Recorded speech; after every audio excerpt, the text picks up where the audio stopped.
मित्रा recording studio Pune Chakan.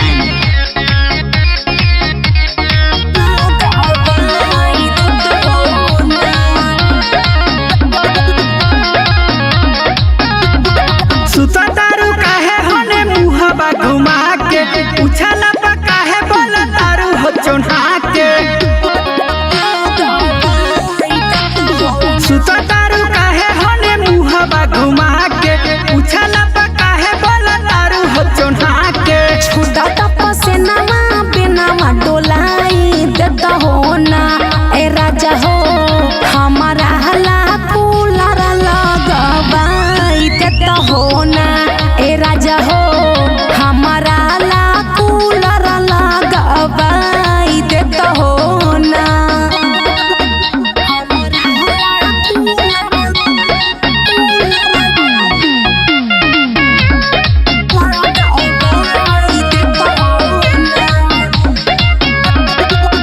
गरमी बेसरमी भइल बैठी उठी उठ के, कहिया हले सूती खोल के चोली के हुक के। अरे ये राजा जी काहे नहीं बुझ, गरमी बेसरमी भइल बैठी उठी उठ के, कहिया हले सूती खोल के चोली के हुक के।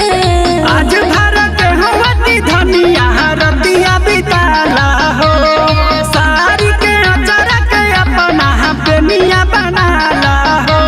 सौंसे बदनिया कुल करवाई देता हो ना ए राजा हो, हमारा हला कूलर लगवाई देता हो ना ए राजा हो, हमारा हला कूलर लगवाई देता हो ना।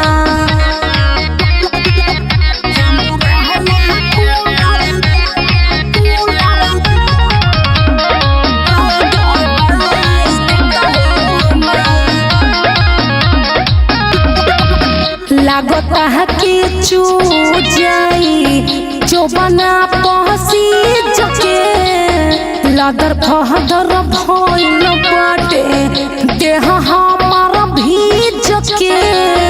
आहिर माई कैसे बताई, लागता है कि चू जाई जो बना पहसी जके, लदर फहदर भइल बाटे देह हमार भीज के।